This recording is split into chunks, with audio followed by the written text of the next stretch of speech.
Hey there, I'm Michael Williams, your island chef. Welcome to my kitchen. Today we're going to be warming ourselves up from the inside out. Some fall tummy warming recipes. We got 3 of them we're going to work on today.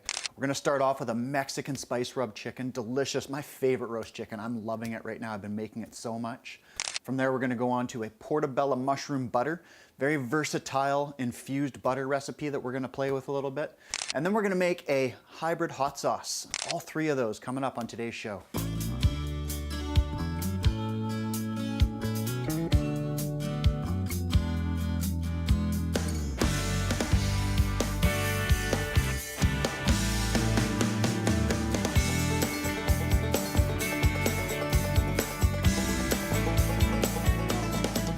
All right, so the first thing we're doing here, we're already diving into this recipe.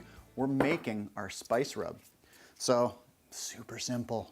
It's so easy to make spice rubs. I've talked about it before on the show. I'm going to show you exactly how I approach it. So let's get in nice and close and take a look at what's happening here.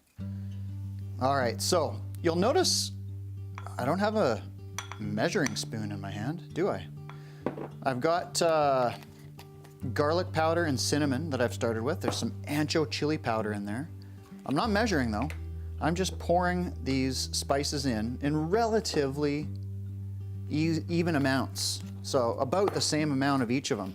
We're looking at maybe a heaping teaspoon. I'm making a bit of a bigger batch here. Oh, that's the chili powder. I already did that. I meant to grab the salt.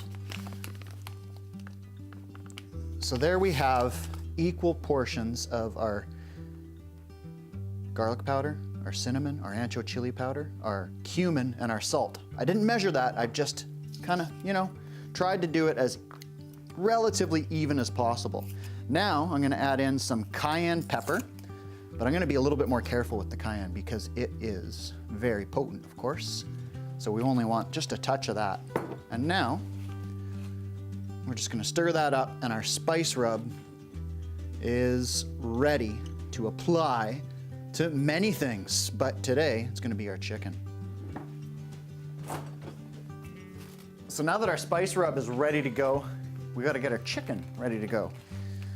Got some nice island raised chicken here. Our oven's hot, that's great. So what we're going to do here is we're just going to break this chicken down. We're going to cut it in half basically and open it up and roast 2 halves instead of the whole bird. That's how I've been roasting my chickens lately. Cooks a little bit quicker, cooks a little bit more even, beautiful, nice, love it. So that's how I'm doing it. So, nice big sharp knife helps this process for sure. So let's just remove that tie there, the string, twine, the butcher's twine. And then what we're gonna do here is we're going to, as I said, cut our chicken in half. So I've got a really large 12-inch chef knife here. If you don't have one, what you can do is you can just kind of cut into the chicken and cut it in half slowly, through the breastbone.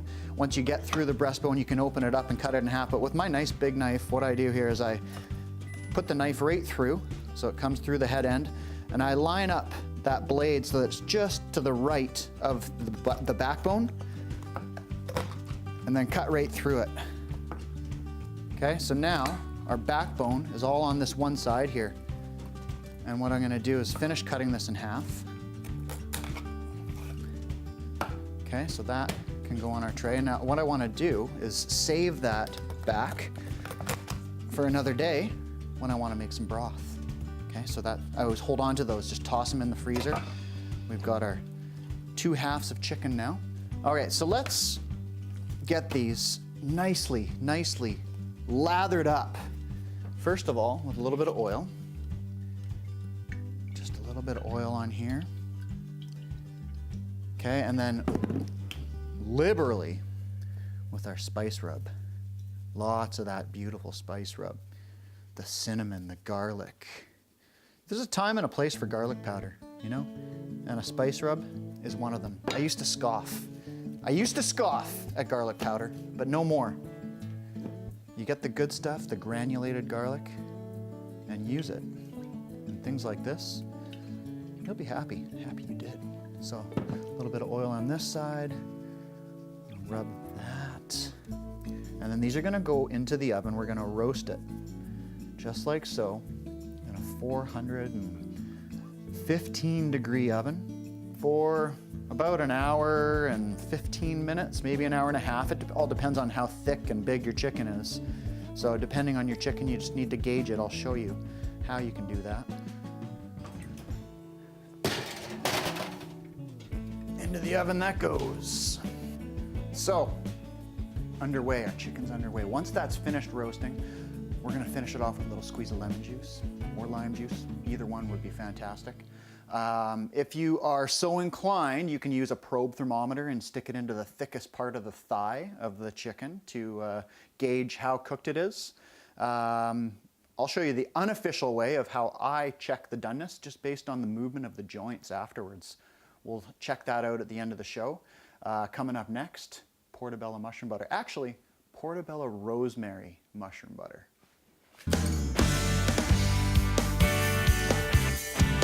All right, so we're gonna make ourselves some Portabella mushroom butter. Now, this recipe comes thanks to a good friend of mine named Robin Jackson, who's also a chef. I had the pleasure of going out mushroom picking with him. We brought in so many pine mushrooms, beautiful pine mushrooms, and more than I could handle in terms of like, what am I gonna do with all these mushrooms? So I phoned him up. I'm like, Robin, what do I do with all these mushrooms? He's like, you gotta make some pine mushroom butter, man.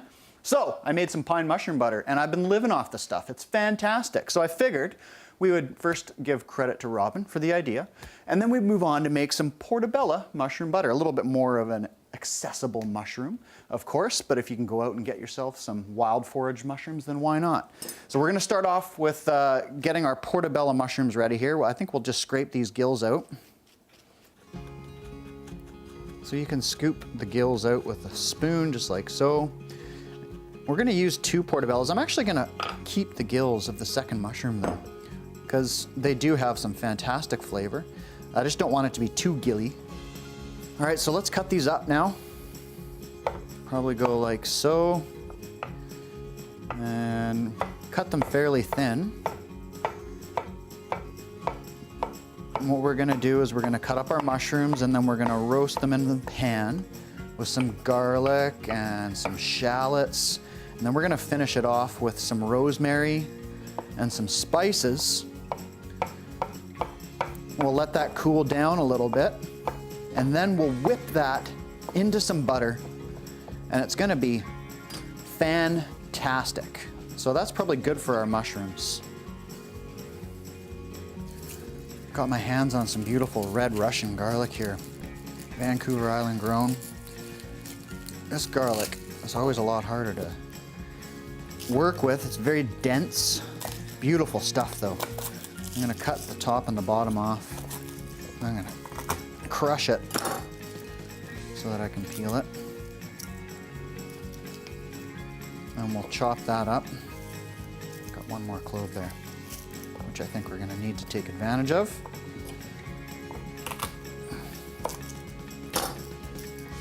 Beautiful. Okay, so we'll slice that up. And then give it a couple more chops. But definitely want to have some kind of bigger chunks of garlic here that we're gonna have in our finished product in our butter. Because we're gonna saute it, mellow it out a touch. Like that, it's looking great. A little bit of shallot. Probably only need about half of the shallot here. So.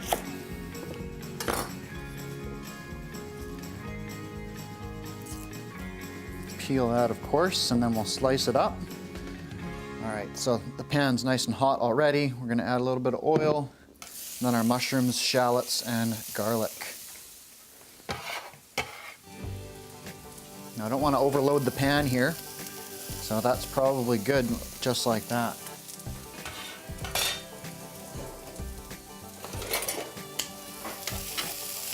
Might need to add a touch more oil. It's looking a little bit dry. So we'll do that, and then we'll let this roast and do its thing.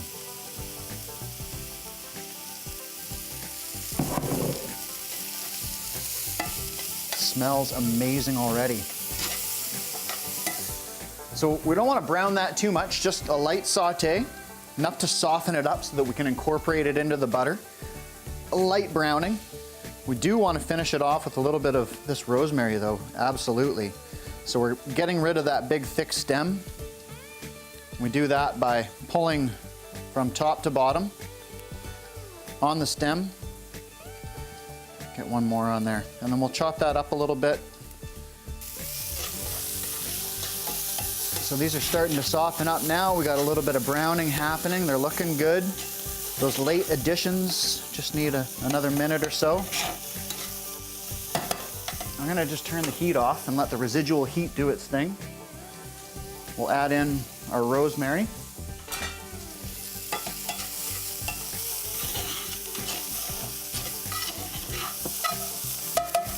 Okay, and then we'll just set that aside so that we can work on our butter. So I'm just gonna season my potatoes here. I'm simmering some potatoes. That's what we're gonna use our butter for. We're gonna smash those potatoes and we're gonna top them with that portobello mushroom butter. It's gonna be so good. We're also gonna talk about some other options though, but we gotta make it first. So let's stay focused. Gotta get the mixer out because it's time to whip that butter.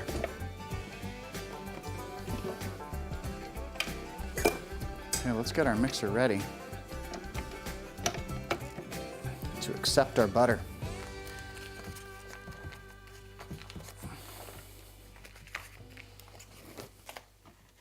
You know what? I think we'll just go with about half of this. Half a pound is probably sufficient.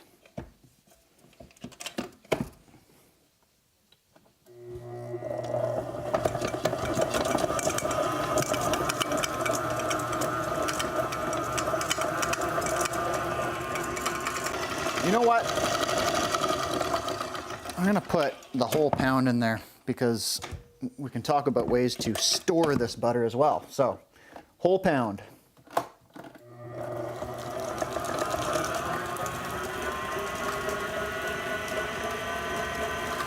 So we're gonna let that whip for a few minutes, 3, 4, 5 minutes until it's nice and fluffy, lots of air incorporated.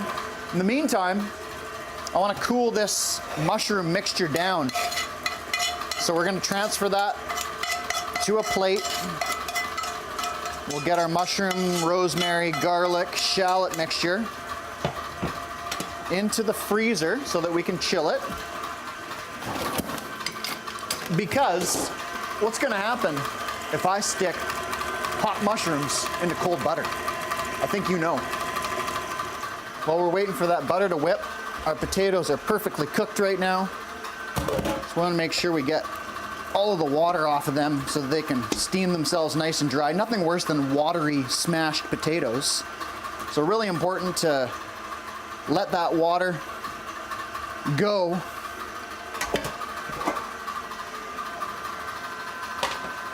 So those are going to be nice and dry, ready to accept our butter. Our butter's nicely whipped now. It's looking pretty good. So I'm gonna grab those mushrooms, we can incorporate those and then let it whip a little bit more.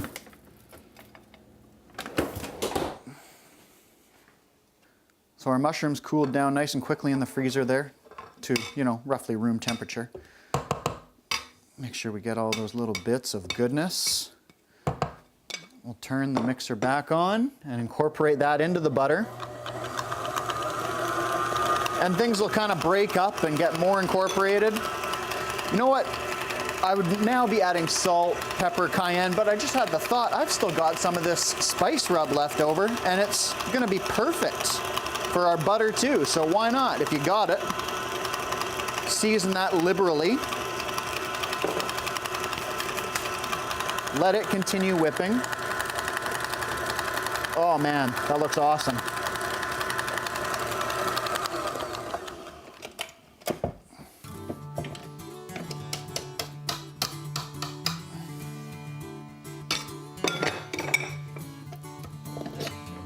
How's that? Looks fantastic. All right, so showtime.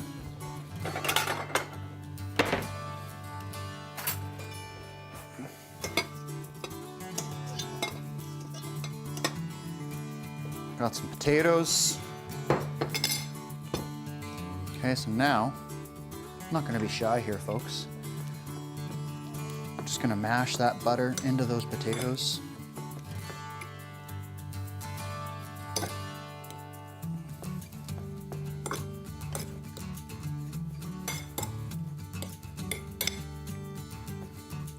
And there we have it.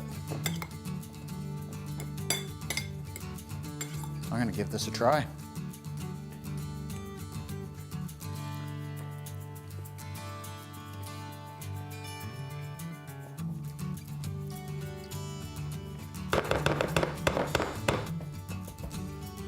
Just needs a touch more butter. So, possible uses. We've obviously just made some delicious Portabella butter mashed potatoes. Smashed. Difference between smashed and mashed, you know? These are just smashed. Mashed are totally mashed. These are smashed. Oh, I can't stop eating that. It's so good. So that's one way to roll with your Portabella mushroom butter. You can also melt and drizzle on popcorn. You can spread on toast. So at this stage, we've got, you know, a pound plus of our mushroom butter. You can portion it into little storage containers and keep it in the freezer. It'll last quite a while in the freezer, and you can just use it as time goes by. Now, if you wanted to do something a little bit fancier, check this out. This is an old restaurant trick.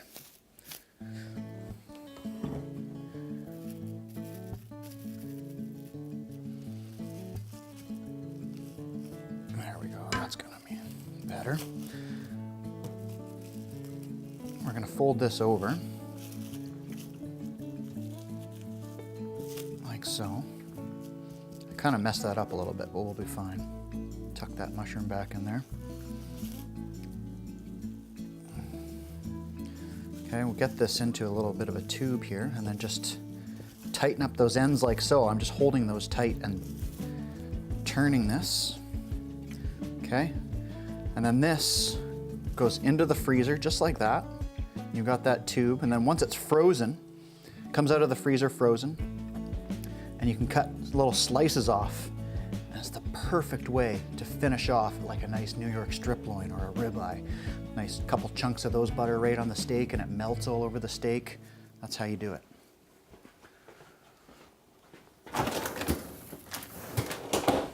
So, Portabella rosemary mushroom butter, ready to go. Coming up next, hybrid hot sauce.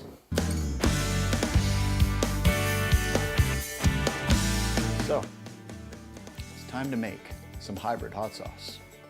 You might be asking yourself, what the heck is hybrid hot sauce? To be truthful, I'm not really sure, but it's a sauce slash hot sauce that one day my son and his friend just started making. They grabbed the mortar and pestle and they added a little bit of pre-made hot sauce, and then they just tossed in some peppers and some onions and started mashing it up, and you know what? Turned out so good. So Kai was with me and we're talking about what we're gonna do, and he's like, let's make some hot sauce. So we did. Last week we made some hot sauce and it was delicious. So it's kind of hot sauce, kind of salsa. That's why I'm calling it hybrid. We're gonna go ahead and make a version of what we did there and see how we do. Not too sure how it's going to turn out, but I think we'll be good. So let's start off. Well, we've got some garlic here. We'll get that ready to go. We're going to make this all in the blender too. Save the mortar and pestle work for another day.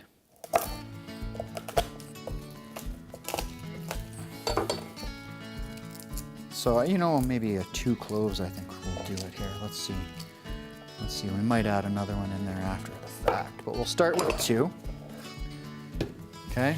We're gonna get in some onion in there. Probably just about a quarter, I think will do the trick. Okay. A little bit of green pepper. About a half.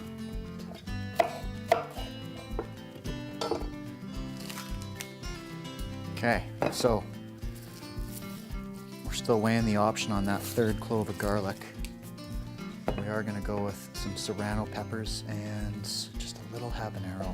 So, you know, heat-wise, as I always say, you can remove those seeds and veins and just use like some serrano or jalapeno pepper for a really mild version. But I'm not removing the seeds and the veins.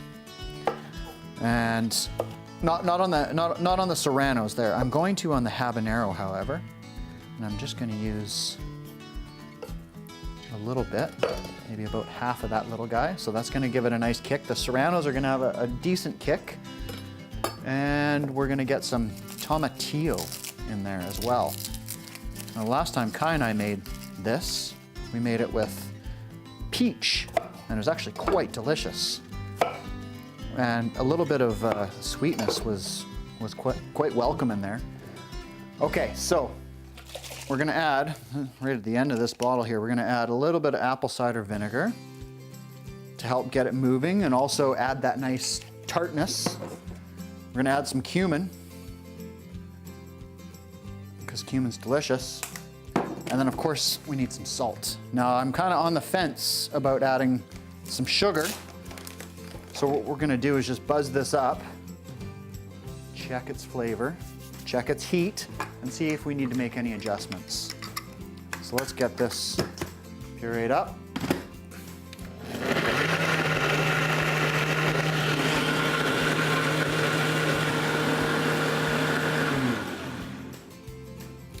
All right, we're gonna have to try this now. See how it tastes.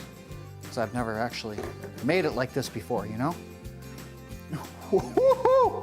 I can smell it. It's got a kick.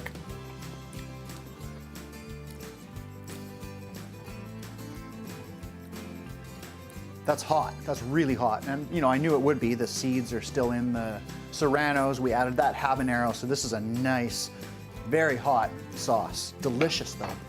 Really, really good. That tomatillo is actually quite nice. Very beautiful. I am going to add just the slightest little bit of sugar. Just the slightest little bit, and we'll buzz that up a little bit more.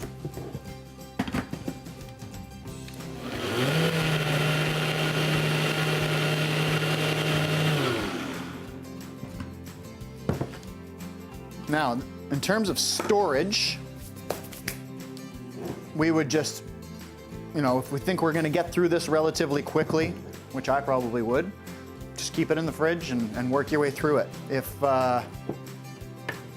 you don't think you're going to, you can freeze, portion it into smaller sizes and freeze it. Just that little bit of sugar, that tiny little bit, did such a nice job of kind of just balancing things out, just rounding it out just a touch. This is a beautiful sauce. I'm loving this. This is gonna have to go to market. I just came up with a new product. Whoa, Kai and Mike's hot sauce. So, there we have it. We're gonna come up after the break. We're gonna finish off that chicken, check it out, see how it came together. And I'm gonna have to have some hot sauce on the chicken. Maybe make a little wrap. It's gonna be delicious.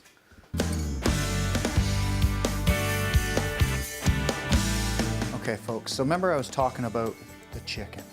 How to tell when it's done. You know, you can have the probe thermometer with the lead that comes out onto the unit that tells you what temperature it is. I'll admit it's a little bit finicky getting it just right to get it in that perfect spot. What I do when I'm checking if my chicken's done is I check the joints. You see how easy that's moving? Like I'm effortlessly doing that. And as the chicken gets cooked, once it is cooked, the juices run clear. So if you can kind of, you know, make a little slit here and kind of peek in there and see what the juices are looking like. They'll no longer be pink, they'll run clear, but more importantly is it just falls apart because that, you know, those joints have been broken down, the meat's kind of falling off the bone. This is a perfectly cooked chicken. All right, so our chicken is hot still. Ooh, that's hot, but it's beautiful. So I'm just gonna shred a little bit of that onto our avocado, which is on our pita wrap here. I'm gonna add a little bit of cabbage, and then we'll finish it off with a little bit of our hot sauce. And I'm gonna tuck in. You know what, I need a little bit more chicken on there though. I'm not happy with the chicken to wrap ratio. That's looking better. Okay, so I'm gonna kick myself in the pants here and be pretty liberal with this super hot sauce.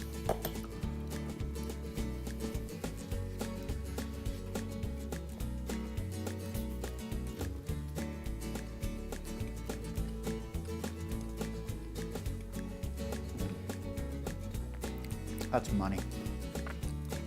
Even if I say so myself, which I do, that's money. Wow, that's so good. The sauce, the avocado, the cooling effect of the avocado with the really hot sauce, the spice rub chicken, so good.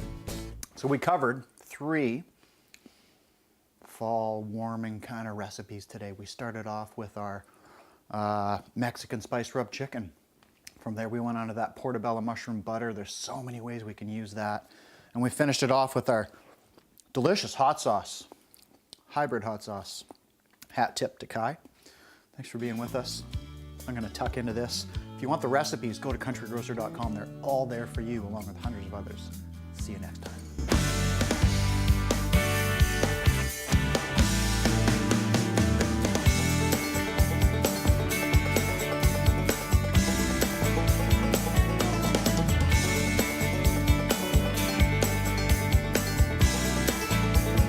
Country Grocer.